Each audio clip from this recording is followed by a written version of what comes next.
Hello प्यारे बच्चों, कैसे हैं आप सभी। आज का ये पूरा क्लास आप देखते हैं तो आपका हिंदी में जो है 2 नंबर कंप्लीट हो जाएगा। अब कहेंगे कैसे, तो पहले सुनिए। अगर आप कक्षा 10th में हैं, मैट्रिक का एग्जाम देने वाले हैं, या आप 12th में हैं, या आप किसी कंपटीशन एग्जाम की तैयारी कर रहे हैं, तो हिंदी व्याकरण से एक क्वेश्चन तो जरूर पूछता है कि घोष वर्ण कौन है, अघोष वर्ण कौन है। और उसके बाद एक और क्वेश्चन पूछता है कि अल्प प्राण कौन सा जो है और महाप्राण कौन सा है।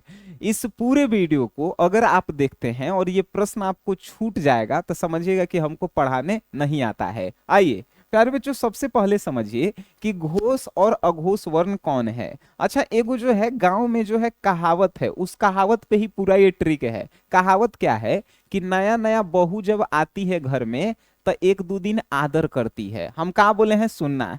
नया नया बहू जब आती है घर में तो 1-2 दिन क्या करती है प्यारे बच्चों, 1-2 दिन जो है आदर करती है। आदर मतलब कि सम्मान करती है। आ तीसरका, आ चौथा, आ 5वां दिन के बाद जो है घोषणा कर देती है कि अब हमरा से तू काम करवा के दिखा ल। ठीक है? अरे बात सुनिए, हम क्या कह रहे हैं कि नया नया बहू जो है जब घर में आती है तो 1-2 दिन तक खूब आदर करती है, और उसके बाद जो है तीसरा चौथा 5वां दिन के बाद कहेगी, घोषणा कर देगी कि अब हम काम नहीं करेंगे, आप अपन काम खुद करवा लीजिए। आइए, ट्रिक तो बन के तैयार हो गया। 1-2 दिन आदर करती है। आदर मतलब कि अघोष वर्ण, यानी कि किसी भी जो है वर्ग के पहला और दूसरा ये सब क्या होगा, तो ये सब जो है अघोष वर्ण होगा। और उसके बाद घोष वर्ण 3, 4, 5 घोषणा करती है बहू कि अब हम काम नहीं करेंगे, घोषणा करती है, मीन्स घोष वर्ण। तीसरा चौथा और 5वां लेटर जो है क्या होता है, घोष वर्ण होता है। इसके अलावा ये उष्म व्यंजन वर्ण है। उष्म मतलब जिसको बोलने से गर्म हवा निकलता है। तो ये तीनों स जो है क्या होता है, अघोष वर्ण ही होता है। और य, र, ल, व, ह जो है क्या होता है प्यारे बच्चों, तो घोष वर्ण ही होता है। आपको समझ में आया? अब भुलाएंगे कहियो? नहीं भुलाएंगे। आइए आइए, अभी तो महाप्राण और अल्प प्राण बाकी है। देखिए, महाप्राण और अल्प प्राण। देखिए, अल्प प्राण मतलब कि अभी तनी मनी प्राण जो है अटकल है। ठीक है? तो ये प्राण जो है अल्प प्राण, तो ये पहला लेटर, तीसरा लेटर और ये 5वां लेटर, ये तीनों जो है अल्प प्राण होता है। अब महाप्राण, महाप्राण जो है दूसरा लेटर होता है और ये जो है चौथा लेटर होता है। बात समझ में आया?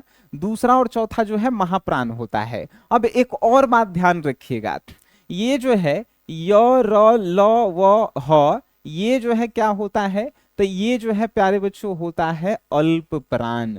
और महाप्राण में जो है क्या होता है, तो महाप्राण में जो है ये जो है तलाब्य स, मूर्धन्य स, दंती स, ये होता है। ठीक है? अच्छा, एक और बात, ये स्वर वर्ण जो होता है जैसे कि ओ, आ, ई, उ, ए, ओ, अन, ये जो है क्या होता है, पहले पूछेगा कि घोष है कि अघोष है। तो आप जो है आंख मूदिएगा और कहिएगा कि ई जो है सर क्या है, तो ई जो है घोष वर्ण है। ठीक है? ई क्या है, घोष वर्ण है। बात समझ में आया? अ, आ, ई, ये सब का पूछेगा कि घोष वर्ण है कि अघोष वर्ण है, तो ये आप बताइएगा कि घोष वर्ण है। बात समझे? अगर ये ट्रिक आपको समझ में आता है, आप जो है क्लास 10th में है, क्लास 12th में है, और भी ग्रामर के कुछ टॉपिक आपको पढ़ना है और आपको समझ में नहीं आता है, आपको याद नहीं होता है, तो आइए आप हमारे एप्लीकेशन पे आइए। ठीक है? प्ले स्टोर पे जाइए, SGS क्लासेस ऐप को जो है आप अपने फोन में इंस्टॉल कीजिए और इसके बाद जो है एग्जाम का मजा लीजिए, हंसते खेलते जो है 450+ नंबर लाइए। ठीक है? मिलते हैं प्यारे बच्चों नेक्स्ट क्लास में। तब तक के लिए जो है टाटा, बाय बाय, धन्यवाद, गुड नाइट, शुभ रात्रि।